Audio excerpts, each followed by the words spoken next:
came in the mail. It's the planner. It's the annual. My first planner. I can't wait. A little bit late, but it's all good. Look at it. Look at it. Here it is. Here, the Strong and Faithful Planner to help me plan the perfect year.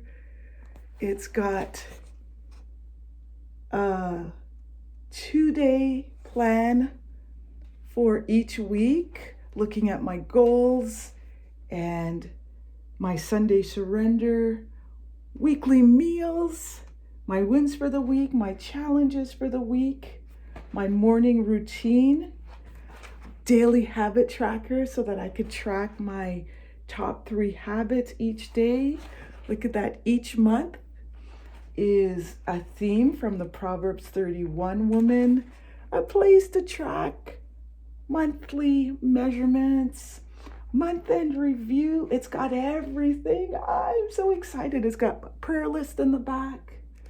It's got place for scripture memory verses, for my reading book list, my contact list, my supplement tracker or medication tracker. If you take medication, my self-care list. It's got everything. I'm so excited. I'm going to start today. Get your copy now on sale at Amazon.